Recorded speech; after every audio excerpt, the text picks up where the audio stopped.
দেখো মাছগুলোকে আমি কেটে ধুয়ে পরিষ্কার করে হলুদ নুন বেশ কিছুক্ষণ মাখিয়ে রেখেছিলাম যাতে মাছগুলোর ভেতরে একটু নুন হলুদ ঢোকে।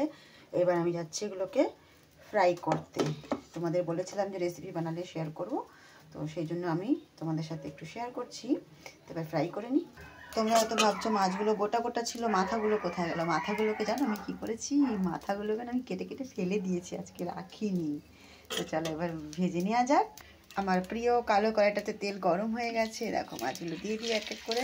এবার আমি আর এতে হাত লাগাবো না, ঠিক এইভাবে একটা একটা করে দিয়ে মাছগুলোকে সব ভেজে নেব। তো বন্ধুরা দেখো মাছগুলো ভাজা ভাজা হয়ে গেছে, আর তেল থেকে তুলে নিই। ঠিক এইভাবেই সমস্ত মাছগুলো আমি ভেজে নেব। তো বন্ধুরা দেখো এবার সমস্ত মাছগুলো ভাজা করে নিয়ে নিয়েছি। এবার আমি রান্না করি। প্রথমে তো আমি কিছুটা পেঁয়াজ কেটে দিচ্ছি ওই তেলেই, ভাজা তেল অনেকটাই আছে। ওকে, আমি দুভাবে রান্না করবো মাছগুলোকে, একটু ভাগ ভাগ করে, যাতে একটু টেস্টটা বেশ আলাদা আলাদা আসে। পেঁয়াজগুলো একটু ভেজে নিই। পেঁয়াজগুলো বেশ ভাজা ভাজা হয়ে গেছে। এটা আমি দিয়ে দিচ্ছি একটু আদা রসুন পেস্ট দিয়ে একটু ভেজে নিই হালকা করে। খুব তাড়াতাড়ি করছি, বুঝতে পারলেন? আসলে মাছ তো রান্না করছি, কিন্তু আমার ছেলে মেয়ে দুটোর মধ্যে একটাও মাছের তরকারি খায় না। খাবো তো আমি আর আমার হাজব্যান্ড। আদা রসুন পেস্টটাও ভাজা ভাজা হয়ে গেছে। এবার আমি দিয়ে দিচ্ছি কিছুটা টমেটো। এটা সাধারণত যেভাবে সবাই রান্না করে ঘরোয়া, ঠিক সেভাবে। আমিও কোনো স্পেশালভাবে রান্না করি না, সবাই যেভাবে করে ঠিক আমিও সেভাবে করি। যদি ভালো লেগে থাকে লাইক কমেন্ট শেয়ার করে দিও, পাশে থেকো সবাই। এবার দিয়ে দেওয়া হচ্ছে পরিমাণ মতো লবণ, 7 চামচ হলুদ গুঁড়ি। আর তোমরা সবাই জানো আমরা স্পাইসি খাই, তো বেশ কিছুটা লঙ্কার গুঁড়ো। আবার কিন্তু কাঁচা লঙ্কাও দেবো কিছুটা। দেখো লাল লাল হবে, ঝাল ঝাল হবে, খেতে তো দারুণ লাগে। সবাই কিন্তু আবার স্পাইসি খায় না, তো সবাই নিজেদের হিসেব মতোই লঙ্কাটা ব্যবহার করবে। তো এবার ফাইনালি মাছের মশলাটা তৈরি হয়ে গেছে পুরো ভালোভাবে। টমেটোটা আমি একটু আধা কাঁচা রাখলাম। এবার দিয়ে দিচ্ছি গ্রেভির হিসাব মতো জল। বেশি গাঢ় গাঢ় করবো না, একটু মাখামাখাই হবে। কিছুটা মাছ এতে দিয়ে দিচ্ছি। মাছগুলোকে বেশ ভালোভাবে ডুবিয়ে দিয়েছি। এবার ওপর দিয়ে দিচ্ছি কিছুটা মোটা মোটা কাঁচা লঙ্কা। কাঁচা লঙ্কা না দিলে কি মানায় বলো? এই যে এবার একটু ফুটে উঠুক। বন্ধুরা টকবক করে এই ঝোলটা ফুটেছে। হা হা হা, ফ্যাসা মাছের ঝাল যাবে লাগবে না গরম ভাতের সাথে খেতে। যখন খাবো তখনও কিন্তু একটা ভিডিও তোমাদের সাথে শেয়ার করবো। রেডি থেকো, পুরো ভিডিওটা দেখবে, স্কিপ করবে না। তো দ্বিতীয় রেসিপির জন্য দেখো কড়াই বসিয়ে দিয়েছি, তেলটা অলরেডি গরম হয়ে গেছে। দিয়ে দিচ্ছি কিছুটা কাটা পেঁয়াজ। পেঁয়াজটা দেওয়ার পরে দেখো আমি আজকে কী দিয়ে বানাবো সেটা দেখো, সব একসাথে দিচ্ছি। এই দেখো গোটা গোটা সিম, এটা দিয়ে আজকে রেসিপিটা তৈরি হবে। তো বেশ কিছুটা সিম আছে, সিমগুলোকে দিয়ে দিলাম। হালকা একটু ভেজে নেব পেঁয়াজের সাথে।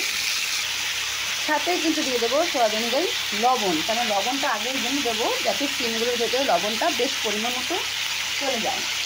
সেই জন্য তো বলে শীতকালে খাওয়া দাওয়ার মজাগুলোই আলাদা। এবার দেবো বেশ আধা চামচ মতো হলুদ গুঁড়ি দিয়ে সিমটাকে বেশ নেড়ে চেড়ে নেবো একটু। হালকা হালকা সিমটা ভাজা হয়ে গেছে। এবার আমি দিয়ে দিচ্ছি একটু আদা রসুন বাটা। আদা রসুন বাটাটা কিন্তু আমি ঘরেই বেটে রেখেছি ফ্রিজে, তো সেখান থেকেই বের করে অল্প একটু দিয়ে দেবো। এই যে দেখো আমি ঘরে বেটে রাখি, তোমরা চাইলে কিন্তু এভাবে আমার মতো বেটে স্টোর করে রাখতে পারো যাদের ফ্রিজ আছে। এবার দিয়ে দিচ্ছি কিছুটা টমেটো আর কাঁচা লঙ্কা চেরা, একসাথেই দিয়ে দিলাম। সবজি দিয়ে যেহেতু রান্না করা হয়েছে তো একটু ভালোভাবে তো মশলাটাকে কষাতে হবে, তাই বেশি দেরি না করে দিয়ে দিচ্ছি। আর দেখো দিয়ে দিয়েছি কিছুটা লঙ্কার গুঁড়ো। এখানে বেশ 1 চামচ মতো লঙ্কার গুঁড়ো আছে, কেননা আমি কাঁচা লঙ্কাও চিড়ে দিয়েছি। এবার ভালো করে একটু কষিয়ে নেব।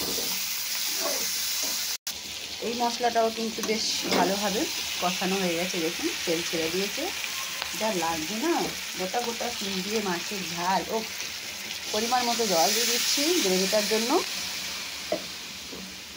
আর এবার ওপর দিয়ে দিচ্ছি ভাজা মাছগুলো যেগুলো রেখে দিয়েছিলাম। তো একই মাছ দিয়ে আমি আজকে দুটো রেসিপি বানালাম। এইভাবে আমরা প্রত্যেক মেয়েরা বউরা একটাই জিনিস দিয়ে কিন্তু অনেক রকমের পদ্ধতি রান্না করতে পারি। সেটা সম্পূর্ণ আমাদের ওপর, আমরা কিভাবে করব, তাই না? এটাকেই তো বলা হয় সংসার। সংসার চালায় কারা? মেয়েরাই তো। তো দেখো এবার বেশ ঢেকে দিচ্ছি। ওফ, আমার তো এখনই জিভে জল চলে আসছে। আমি একটু তাড়াতাড়ি করছি, আমাকে কাজে যেতে হবে, অনেকটাই আমার লেট হয়ে গেল আজকে। একটা জিনিসের কমই আছে, সেটা আমি যখন রাতে খাবো তখন দেব। সেটা হচ্ছে ধনেপাতা। ধনেপাতা না দিলে তরকারিটা কিন্তু পরিপূর্ণ হয় না। আমি ওই মাছের ঝালটাও এমনি নামিয়ে নিয়েছি, আমি এখন আর দিতে পারলাম না তোমাদের সাথে শেয়ার করার টাইমে। আমি ওটা রাতে খাওয়ার আগে যখন গরম করব তখন দেব। তো ফাইনালি আমার এই রেসিপিটাও কমপ্লিট। শিম দিয়ে ফ্যাসা মাছের মাখা মাখা ঝাল ঝোল যেটাই বলতে পারো। যদি ভালো লেগে থাকে শেয়ার করে দিও, লাইক করে দিও, কমেন্ট করে দিও, পাশে থেকো। অনেক অনেক ভালোবাসা দিয়ে আমিও পাশে থাকবো। টাটা, বাই বাই, ধন্যবাদ সবাইকে।